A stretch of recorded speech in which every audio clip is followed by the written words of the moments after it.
What you call nostalgia isn't memory. It's something you've been repeating until it begins to feel real. The past doesn't stay the way it was. It becomes what you needed it to be. There are certain moments we return to without thinking. A place we've been before. A conversation we remember clearly. A version of the past that feels settled. It feels known. Almost like something we could step back into and find exactly the way we left it. But the more you look at it, the less stable it becomes. The details aren't always where you expect them to be. The edges feel softer than they should. Certain parts stand out more than others. And without noticing it, you begin to realize what you're remembering isn't the moment as it was. It's the version of it that stayed with you. We like to believe that memory fades, that time softens what we once felt. But most of what changes doesn't disappear. It gets reshaped, quietly and almost always emotionally. We don't sit and think through what we remember. We feel our way through it. And over time, what feels stronger begins to feel truer.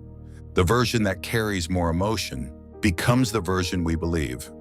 And that version is rarely neutral. It moves in the direction of need. If the memory holds a victory, it expands. The struggle feels sharper. The moment feels bigger. The outcome feels more decisive than it ever was.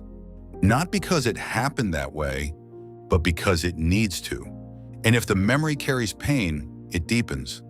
The details grow heavier. The feeling becomes more defined. The moment feels harsher each time we return to it.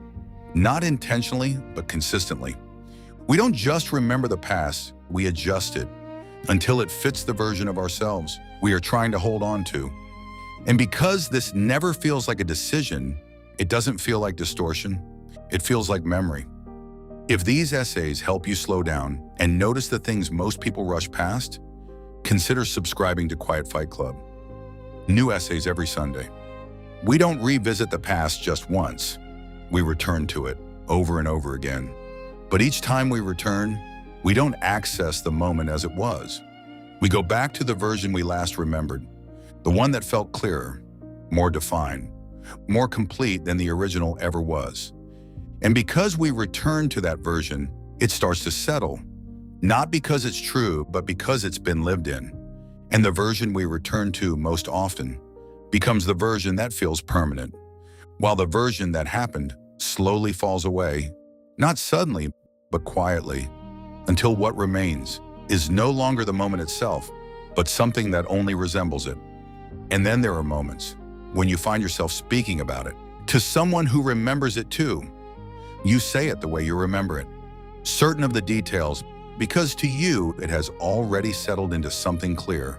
But the moment doesn't hold the same way for them. They remember it differently. The details don't align. The tone isn't the same. The meaning shifts in ways you didn't expect. And suddenly, what felt stable begins to loosen. Not because anyone is lying, and not because anyone is wrong, but because both of you have been holding on to different versions of something that only happened once. The same moment, carried two different ways, and somewhere between the two, what actually happened no longer exists in either of you.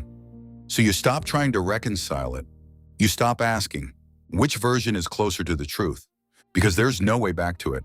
No version left that hasn't already been changed. And what remains isn't something you can verify, only something you can hold on to. So you stay with it.